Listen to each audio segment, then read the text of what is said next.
الحمدللہ والصلاة والسلام علی رسول اللہ وعلی آلہ وصحبہ ومن والاه اما بعد۔ 12ویں پارے میں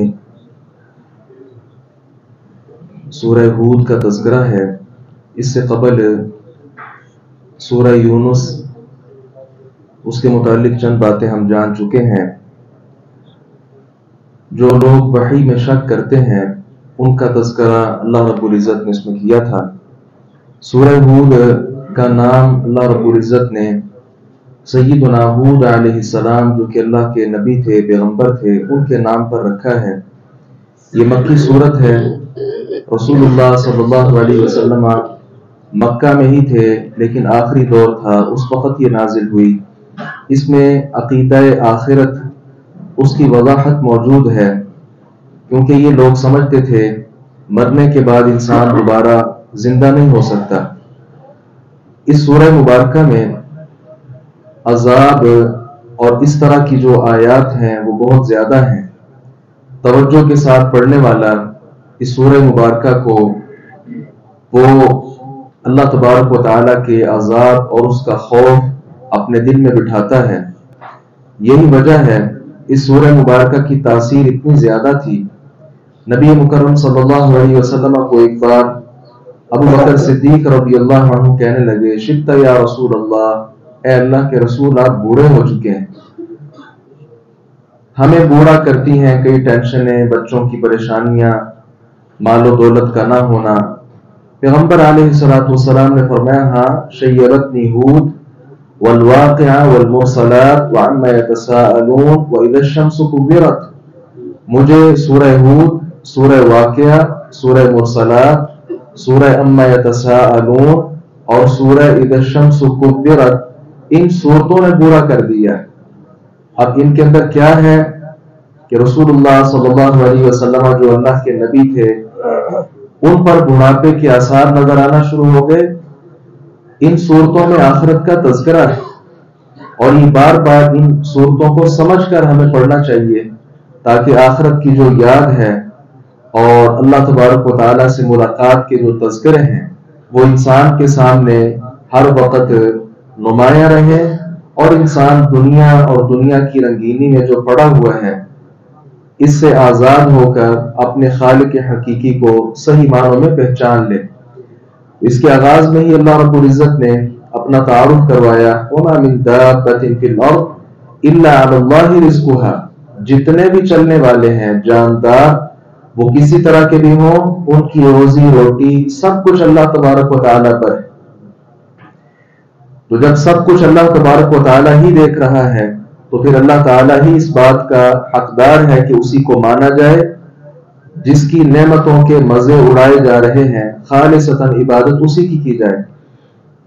شرک سے توبہ کرنے کی اللہ رب العزت نے دعوت دی ہے، اور جو شرک سے توبہ نہیں کرتا اس کو اللہ رب العزت نے عذاب کی دھمکی دی ہے۔ اس کے ساتھ ہی رسالت کو پرکھنے کا بعض لوگوں نے اپنے ہاں اصول کئی طرح کے بنا لیے تھے۔ وہ مختلف طرح کی باتیں کرتے پیغمبر علیہ السلام کے بارے میں۔ ان کا کہنا یہ تھا کہ اگر نبی کی نافرمانی ہو تو فوری طور پر تو عذاب آ جاتا ہے، جبکہ ہم تو نبی کی نافرمانی کرتے رہتے ہیں، عذاب تو کوئی نہیں آتا۔ تو اللہ رب العزت نے فرمایا کہ اگر چند دن عذاب ہم تم سے مؤخر کرتے ہیں، اس کا ہرگز یہ مطلب نہیں ہے کہ عذاب آ نہیں سکتا، یہ رسول نعوذ باللہ جھوٹا ہے، جب عذاب آ جائے گا اس وقت آپ کو بچانے والا کوئی نہیں ہوگا۔ آخرت کا جو انکار کرتے ہیں ان کو اللہ تبارک و تعالیٰ نے اسی طرح عذاب کی دھمکی دی ہے۔ بعض اہل ایمان جو اپنا بیلنس برقرار نہیں رکھ پاتے ان کو اللہ رب العزت نے یہاں خبردار کیا۔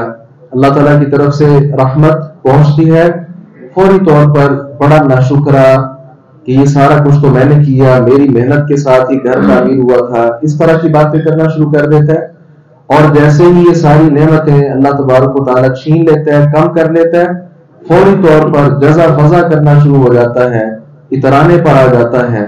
تو اللہ رب العزت نے اس چیز سے خبردار کیا، جو صبر کرنے والے اور عمل صالح کرنے والے لوگ ہیں ان کے اندر یہ چیزیں پیدا نہیں ہوتی۔ لہذا ہر مومن کو چاہیے کہ وہ کٹھن حالات میں صبر کرے اور عمل صالح نیک کام نیک کام جتنے بھی ہیں ان کا پیچھا نہ چھوڑے بلکہ نیک کام کرتا رہے۔ دنیا پرست جو لوگ ہیں آخرت میں ان کا انجام کیا ہوگا، اللہ رب العزت نے اس کا تذکرہ کیا۔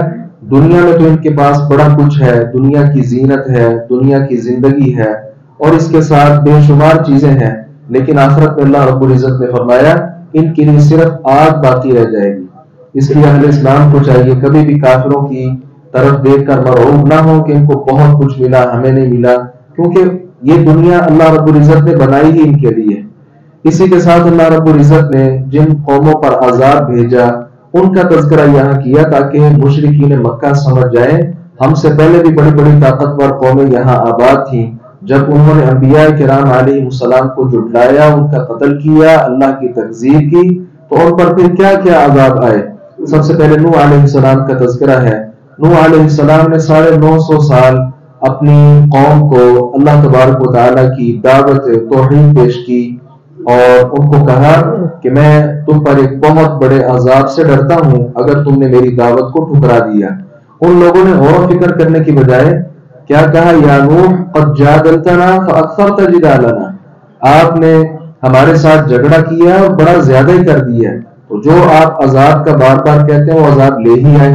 اللہ رب العزت کی طرف سے نوح علیہ السلام کو کشتی بنانے کا حکم ملا، کشتی بناتے گئے اور سردار اور وڈیرے لوگ گزرتے اور پوچھتے کشتی کہاں چلاؤ گے، یہاں تو پانی نہیں ہے، یہ ٹھٹھا کرتے مذاق کرتے، لیکن اللہ رب العزت نے کہا جب فلاں تندور سے پانی نکل آئے اس وقت عذاب کا آغاز ہو جائے گا اور کشتی میں اہل ایمان کو سوار کر لیں اور اس کے ساتھ جاندار کا جو جوڑا ہے نر اور مادہ اس کو بھی ساتھ سوار کر لیں۔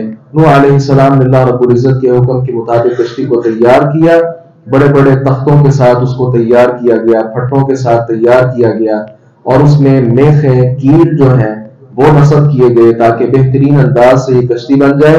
اہل ایمان اس میں سوار ہوئے اور اسی دوران اللہ رب العزت نے کہا تھا اہل ایمان کے سوا اور کسی کو اندر بٹھانا نہیں ہے۔ معاملہ آگے بڑھتا گیا، پانی آتا رہا، آسمان سے پانی بھی برسا، زمین سے پانی بھی نکلتا رہا۔ بالآخر کیا ہوا، جس طرح ایک پہاڑ چلتا ہے اس طرح موجوں کی طرح، لہروں کی طرح یہ کشتی اس پانی کے اندر چلنا شروع ہو گئی۔ اتنے میں نوح علیہ السلام نے اپنے بیٹے کو دیکھا غرق ہو رہا ہے، اسے دعوت دی میری کشتی میں سوار ہو جاؤ، اللہ تبارک و تعالیٰ تمہیں بچا لے گا۔ لیکن اس نے کیا کہا، میں اس پہاڑ کی طرف رستہ لیتا ہوں، یہ مجھے بچا لے گا۔ جیسے ہی اس کی غرق یابی پیغمبر کی نظروں میں ہوئی، فوری طور پر ہاتھ اٹھا لیے اور اللہ رب العزت سے دعا کرنا شروع کی کہ یا اللہ یہ میرا بیٹا ہے۔ اللہ رب العزت نے فرمایا نوح میرے ساتھ جھگڑا مت کرو، کہیں یہ نہ ہو کہ تم خسارہ اٹھانے والوں میں سے ہو جاؤ۔ فوری طور پر پیغمبر نوح علیہ السلام نے اللہ رب العزت کی طرف رجوع کیا، توبہ کی، اپنی اس بات سے استغفار کیا۔ اللہ رب العزت نے جو وجہ بیان کی وہ کیا تھی، انہ عمل غیر صالح، اس کے کرتوت اچھے نہیں ہیں۔ اس لیے نوح علیہ السلام سے اللہ رب العزت نے نفی کر دی کہ آپ کے گھر والوں سے اس کا تعلق ہی نہیں ہے۔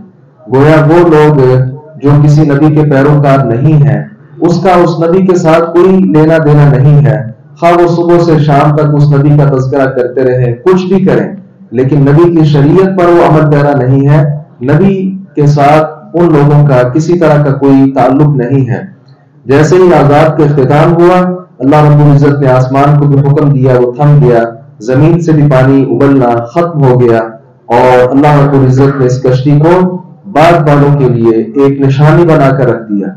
اس کے بعد ہود علیہ السلام اور ان کی قوم عاد کا تذکرہ ہے۔ توحید کی بجائے شرک کرنا ان کے اندر موجود تھا۔ انہوں نے اللہ رب العزت کی طرف ان کو دعوت دی، لیکن انہوں نے کہا ہم اپنے معبودوں کو چھوڑنے والے نہیں ہیں اور نہ ہم تجھ پر کسی طرح بھی ایمان لانے والے ہیں۔ تو ان کا کفر کیا اور اس پر اللہ رب العزت نے سخت ٹھنڈی ہوا ان کے اوپر مسلط کر دی اور یہ 7 راتیں اور 8 دن مسلسل جاری رہی، جس کے ساتھ یہ زمین پر ایسے گرے پڑے تھے جس طرح کھجور کا تنا بغیر شاخوں کے نیچے گرا پڑتا ہے، اس طرح یہ لوگ بکھرے پڑے تھے۔ صالح علیہ السلام کو اللہ رب العزت نے قوم ثمود کی طرف بھیجا۔ یہ لوگ بھی اہل ایمان تھے لیکن آہستہ آہستہ راہ راست سے بھٹک گئے صالح علیہ السلام نے توحید کی دعوت دی اور گناہوں سے معافی مانگنے کی ترغیب انہیں دی، لیکن انہوں نے اپنے نبی کی دعوت کو تسلیم کرنے سے صاف انکار کر دیا اور ایک ناقۃ اللہ کا سوال کیا کہ اونٹنی آئے اس طرح کی وہ ہو۔ ان کا مقصد کیا تھا؟ نہ تو اونٹنی آئے گی اور نہ ہم صالح پیغمبر پر ایمان لائیں گے۔ اللہ رب العزت ہر چیز پر چونکہ قادر ہے، معجزے کے طور پر اونٹنی بھیج دی، لیکن ان لوگوں نے اس اونٹنی کی کونچیں کاٹ دی، اس پر ظلم کیا۔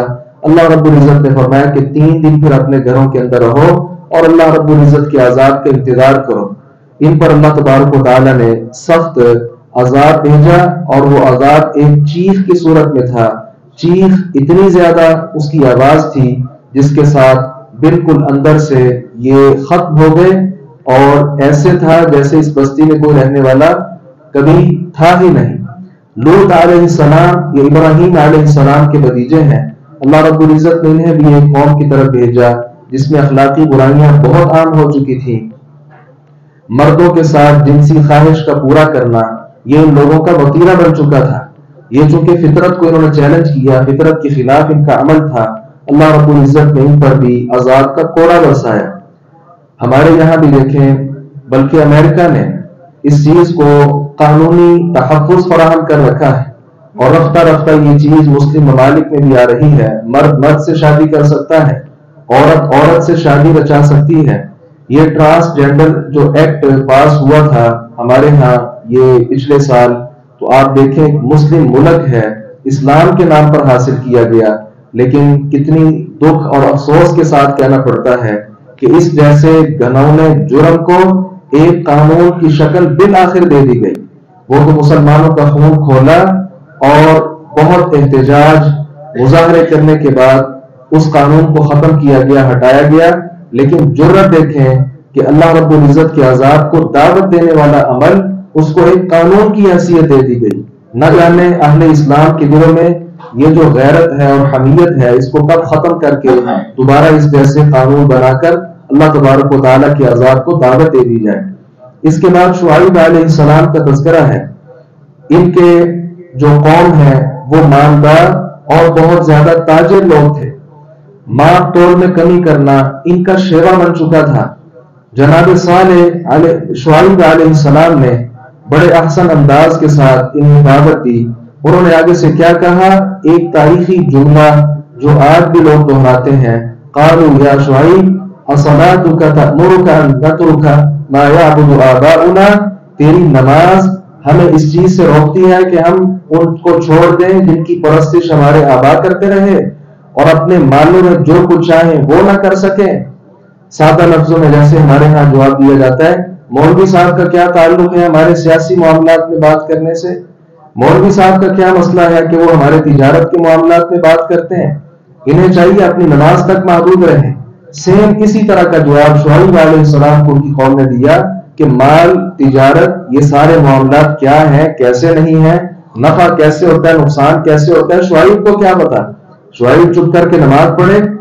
یہ سیم وہی معاملہ آج بھی ہے، آپ اس کو دیکھیں گے، کبھی گفتگو کر کے دیکھ لیں وہ کہیں گے آپ کو نہیں پتا، کیونکہ آپ کبھی بازار آئے نہیں، آپ کو ان چیزوں کا پتہ نہیں۔ آپ کو کیا پتا کہ جھوٹ کے ساتھ ہی تو ہمارا کاروبار چل سکتا ہے۔ آپ کہتے ہیں کاروبار کے معاملات میں جھوٹ نہ بولو، جھوٹ کے ساتھ تو کام چلتا ہے۔ انا للہ و انا الیہ راجعون۔ پیغمبر شعیب علیہ السلام کے ساتھ بھی یہی کیا گیا، اور یاد رکھیے آج بھی رب تبارک و تعالیٰ وہی ہے اور اللہ تعالیٰ کے قانون بدلا نہیں کرتے۔ یہ اللہ تعالیٰ نے جو اقوام کا تذکرہ کیا جن کو ہلاک کر دیا گیا، اس پر اللہ رب العزت نے ایک بڑا خوبصورت تبصرہ فرمایا، اور وہ یہ تھا کہ یہ سارے انبیاء کرام علیہ السلام لوگوں کی رشد و ہدایت کے لیے بھیجے تھے۔ اللہ نے اس لیے نہیں بھیجے تھے کہ لوگوں پر عذاب آئے، لیکن لوگوں نے خود ہی عذاب کو اختیار کر لیا۔ اس کے ساتھ آگے سورہ یوسف ہے۔ یوسف علیہ السلام اللہ تعالیٰ کے رسول ہیں، پیغمبر ہیں، جن کے نام پر اس سورہ مبارکہ کا نام ہے۔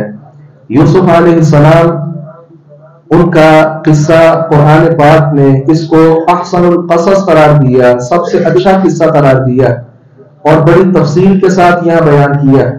لیکن یہ قصہ یہاں بیان کیوں ہوا؟ کیونکہ قرآن قصے کہانی والی کتاب تو ہے نہیں، یہ تو نصیحت کی کتاب ہے۔ یہاں یوسف علیہ السلام کے تذکرے کا مقصد کیا ہے؟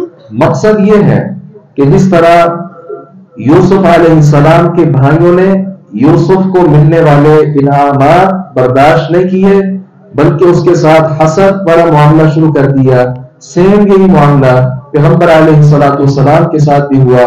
مکہ کی چوٹیوں پر جب وہ نمودار ہوئے اور آپ صلی اللہ علیہ وسلم کو نبوت سے اللہ رب العزت نے سرفراز کیا، آپ کے جو خاندان کے لوگ تھے انہوں نے بھی یوسف علیہ السلام کے بھائیوں جیسا جو کردار تھا وہ پیش کیا۔ انہیں چاہیے تھا آپ صلی اللہ علیہ وسلم کی نصرت اور حمایت کرتے، لیکن انہوں نے وہ بغض، وہ حسد، وہ کینہ رکھنا شروع کر دیا۔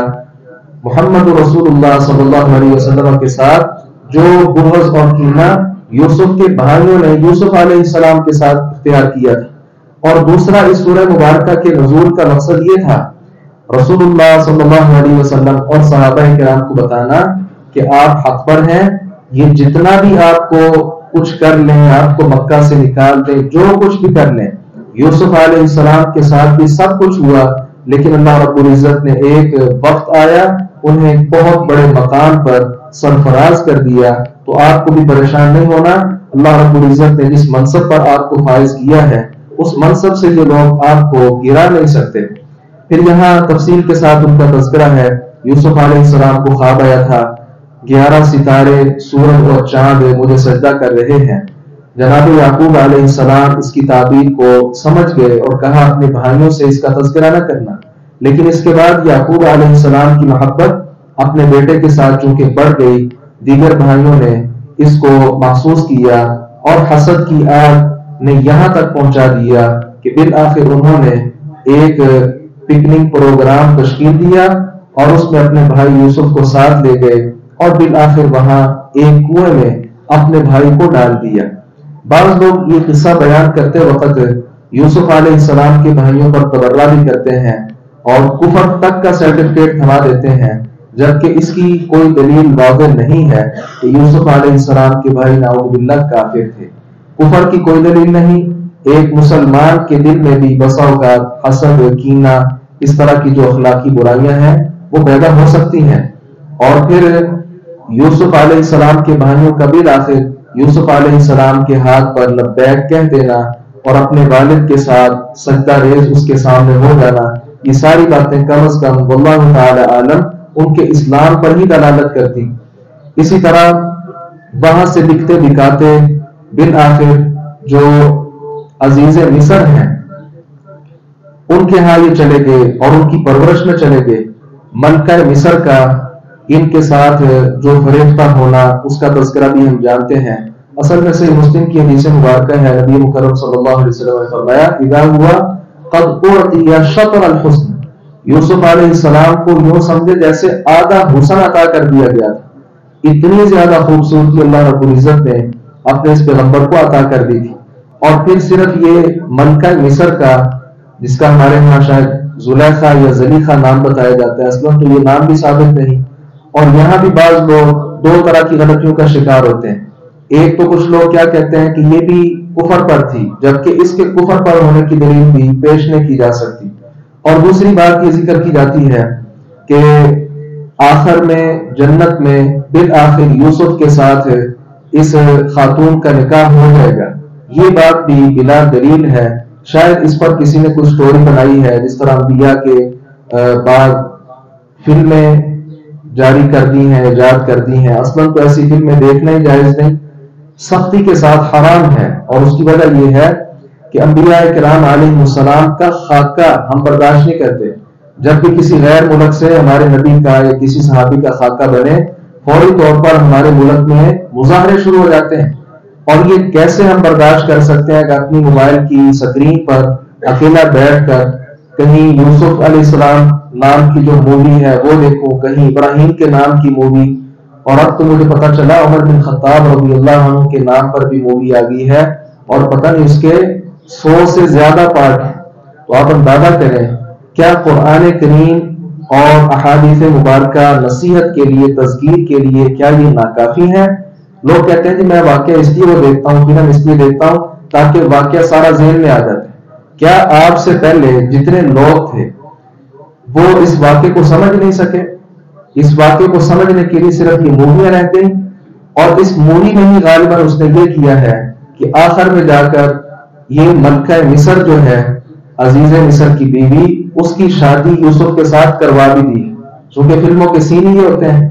اب آپ اندازہ کریں، ایک طرف اتنا پاک باز نبی، اتنا حسن کے ساتھ لبریز نبی جو اس عورت سے بھاگ رہا ہے، اور بالآخر کئی سال اس نے جیل کو برداشت کر لیا کہ میں اس خاتون کے سامنے نہیں آ سکتا، اس کے ساتھ نہیں رہ سکتا۔ یہ کیسے ہو گیا کہ وہ اس سے اتنا زیادہ بچ رہے ہیں اور بالآخر اللہ نے اس کے ساتھ اس کی شادی کر دی؟ یہ بات مقام افسوس ہے، مقام غور بھی ہے، تدبر بھی ہے۔ بہرحال یوسف علیہ السلام کی خواب پوری ہوئی، اللہ تبارک و تعالیٰ نے انہیں ایک وقت آیا بادشاہ بنا دیا، اور یہ خاتون اور اس کے ساتھ اس کی دیگر جو خواتین تھیں، انہوں نے بالآخر بادشاہ کے سامنے یوسف علیہ السلام کی جو پاک بازی ہے اس کا تذکرہ کیا۔ یہاں دو پیغام میرے لیے بھی اور آپ احباب کے لیے بھی ہیں۔ یوسف علیہ السلام نے ایک بہت زبردست اسوہ پیش کیا، اور اس اسوے پر عمل کرنا یہ بہت زیادہ مشکل ہے، لیکن یاد رکھیے یہ بڑا آسان بھی ہے اور اللہ رب العزت کی طرف سے بڑی خیر اور برکت والا عمل بھی ہے۔ آج بھی ایسے کئی نوجوان ہیں جنہیں اس طرح کی دعوتیں ملتی ہیں، اور فوری طور پر وہاں یوسف علیہ السلام والا کردار ادا کرنے کی ضرورت۔ اگر کوئی خاتون دعوت نہ بھی دے، آج کل موبائل پر قسم قسم کی بےہودہ ویب سائٹس بن چکی ہیں۔